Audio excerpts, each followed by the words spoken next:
In a world where marriage is increasingly devalued, the church must uphold its sanctity. We need to recover a biblical view of marriage, emphasizing the importance of proper preparation and courtship for a successful and God-honoring union.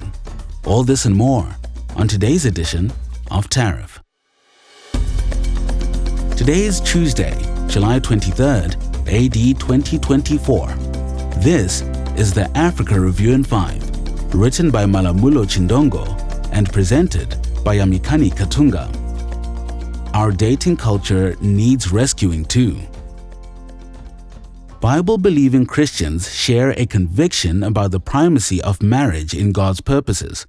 Sadly, such convictions are fading among many professing Christians. God gave us marriage as a gift.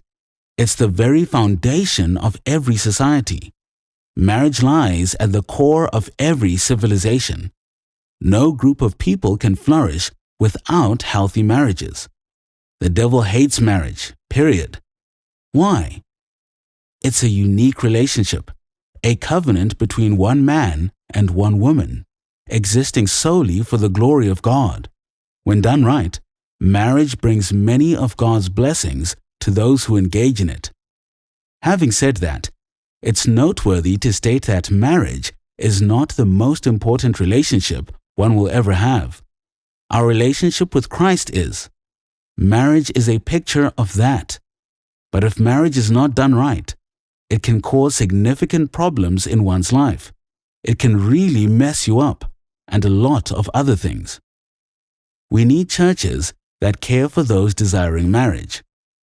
We need churches and families that care about marriage and the process of getting married. Many churches do not know how to counsel young people in their pursuit for this holy union. Across the continent of Africa, there are many cultural practices that do not prepare and nurture young people through this process. God has given us timeless truths that address not only the marriage relationship, but also the preparatory years. In the second chapter of Solomon's Love Notes, verses 1 through 6, we see the bridegroom, Solomon himself, and his bride, the Shulamite, singing or speaking to one another of their experiences in each other's company. In this back and forth exchange and expressions of love, we derive great counsel for young people about the process of seeking a bride, and how the bride should respond to the request of the bridegroom. Love must be incited only when the time is right. In verse 4 of this letter, we see a break in the song. The bride turns to her friends, the daughters of Zion, and she gives her friends a testimony and a challenge.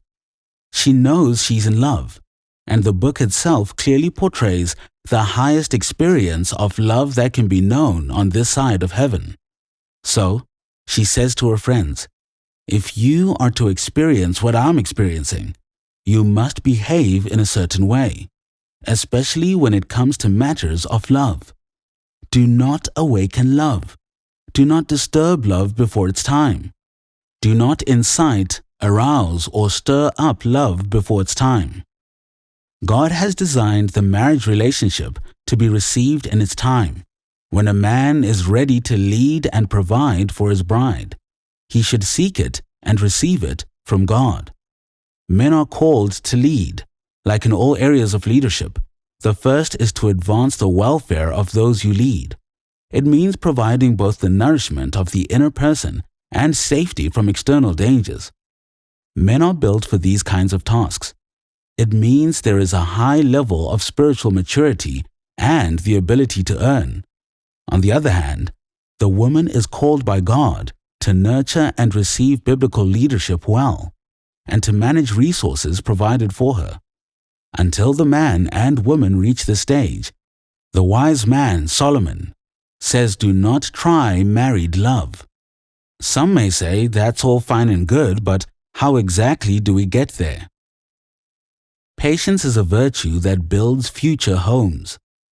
The bride offers a charge to her friends. They must wait for the right time. A charge is a command. Patience is commanded. We become people who are patient by obedience. We cannot learn to be patient if we're not willing to obey. The bride in this text, or the friend, issues a charge. I adjure you. Here is a charge. If we are going to do courtship for the glory of God, we need to take heed. Be a man or woman who keeps promises. I adjure you is a call to take a vow. We do not necessarily need to wear purity rings or any such things, but we need single men and women who are committed to the wisdom of God concerning courtship. We need men and women committed to purity and biblical preparation for marriage. Men and women willing to keep their word, willing to wait until the time is right. In chapter 2, verse 7, Solomon makes the charge, by the gazelles or young does or deer. He illustrates using two similar animals, yet so gentle and innocent. Genuine love cannot be rushed. This is why biblical courtship is important. If you're going to truly love, serve, and submit to another, there is a great need for patience and self-control. Patience is the cure for violent passions and excessive optimism. Do not awaken love. There is a time for everything. The violent passion of love awakened before its time only breeds lust. The burning passions will need to be fed. As a young man or woman, there are advantages of passion, but those can also be weaknesses, and they have been at many times. The desire to rush everything you do. I want it all and I want it now. Again, listen to the counsel of the wise. Do not awaken love until it pleases. He exalts this great relationship, its beauty, its sweetness, its ecstatic satisfaction, and uses this to call for a wise and methodical way of going about courtship and married life. And that's it for the Africa Review in 5 on this Tuesday, July 23rd, in the year of our Lord 2024. Comment with your thoughts on how the Christian should go about dating relationships. And don't forget to subscribe to the Missionary Minds podcast on YouTube, Spotify, or Apple Podcasts. I'm Nyamikani Katunga. Be not weary in well-doing.